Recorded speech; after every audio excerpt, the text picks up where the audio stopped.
I gave my mother an ultimatum. Stop inviting my abusive ex-husband to family holidays or lose me forever. She thought I was bluffing. For 2.5 years, she kept inviting him. Christmas, Easter, my birthday, family barbecues, he was at everything. And I was at nothing. I missed 2.5 years of holidays with my family because my mother refused to uninvite the man who abused me. So I followed through. I blocked her number, blocked her on social media, returned every letter unopened, cut her out of my life completely. She finally stopped inviting him 9 months ago, once she realized I was serious. Once she realized he'd been manipulating her the whole time. Once she understood what she'd done. Now she wants me back. She's apologizing, begging, saying she understands. But it's too late. Tell me in the comments where you're watching from. And here's what I really want to know. If someone chooses your abuser over you for 2.5 years, do they deserve forgiveness? Or is that bridge permanently burned? Because according to my family, I'm the bad guy here.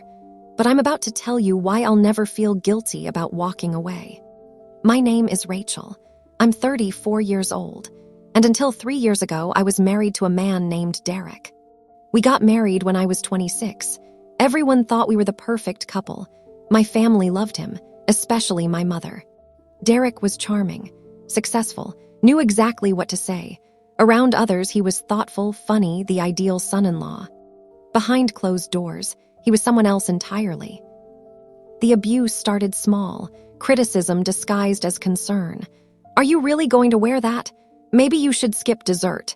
Then it escalated, yelling, throwing things, punching walls next to my head. The isolation came next. He didn't like my friends. Slowly, I stopped seeing them. My world became smaller until it was just him. When I tried to talk to my mother, she dismissed it. All couples fight, Rachel. Marriage takes work. The physical abuse started in year 6. A shove, a grab that left bruises, then worse. I finally left him 2 years ago, filed for divorce, got a restraining order. I told my family everything. The abuse, the control, the fear, all of it. My mother's response: I'm sure it wasn't that bad. Derek wouldn't do that. You're probably exaggerating. She didn't believe me. 3 months after my divorce, Thanksgiving was coming up. I was looking forward to it, my first holiday as a free woman. 2 weeks before, I called my mother to confirm the time. Oh, Rachel, she said, I need to tell you something. Derek is coming to Thanksgiving. I thought I'd misheard. What? Derek, I invited him. He's alone now and he's still family. He's not family. We're divorced. He abused me. Rachel, I know you two had problems, but that's over now. He asked if he could come, and I couldn't say no. Mom, I can't be in the same room as him. That's between you and Derek. But I'm not going to exclude him just because you two couldn't make your marriage work. Couldn't make it work, like I'd failed at a project. If he's there, I'm not coming. That's your choice, Rachel, but he's still invited. I didn't believe she'd actually do it, but Thanksgiving morning I called. Is Derek still coming? Yes, are you? No. I spent Thanksgiving alone in my apartment, eating takeout, crying, while my abusive ex-husband sat at my family's table. My mother posted photos on Facebook. There he was, smiling in my seat. That set the pattern for the next 2 years. Every holiday, every birthday, every family gathering, my mother would invite Derek. Christmas, my birthday, Easter, 4th of July, my grandmother's 80th birthday. He was at all of them. I was at none of them. My siblings didn't understand. Why don't you ever come anymore? Because Mom keeps inviting Derek. Can't you just ignore him? My sister was worse. You're being dramatic. The divorce was 2 years ago. Move on. My mother's reasoning was always the same. Derek needs support. He's struggling. He has no family of his own. What about me? What about what I needed? I realized my mother cared more about Derek than she did about me. So I stopped arguing. I stopped begging. I made a different decision. The final straw came at Christmas, 2.5 years after my divorce. Rachel, I really want you there this year. The whole family misses you. Is Derek invited? Yes, he's invited, but please, it's Christmas. No, I've asked you for 2.5 years to stop inviting my abuser. You've chosen him every time. I'm done. You're being unreasonable. If Derek is at Christmas, I'm not coming, and this is the last time I'm saying it. Well, I can't uninvite him now. That would be cruel. Cruel, but inviting him while excluding me wasn't.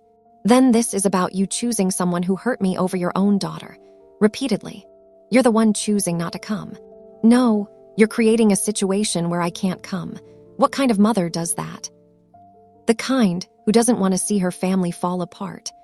Your family is falling apart, Mom. You're just too focused on Derek to notice.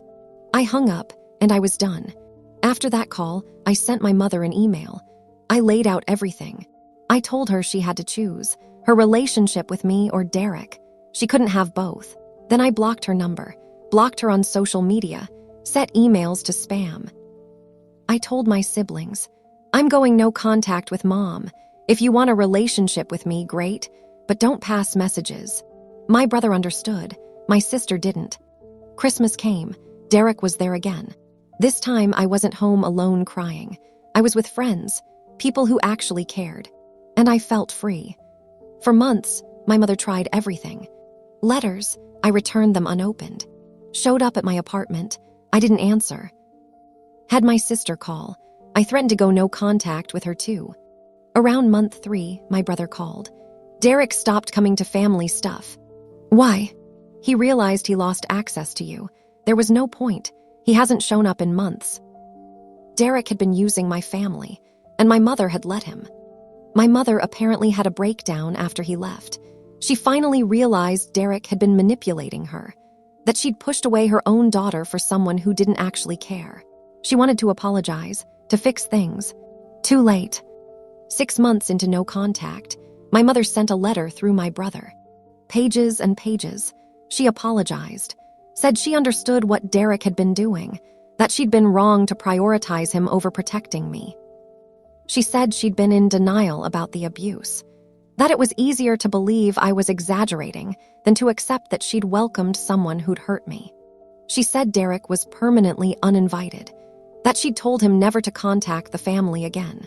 It was everything I'd wanted to hear 2.5 years ago. But now, it felt hollow. She was only apologizing because Derek had left, because the consequences hit her, not because she understood what she'd done to me. I didn't respond.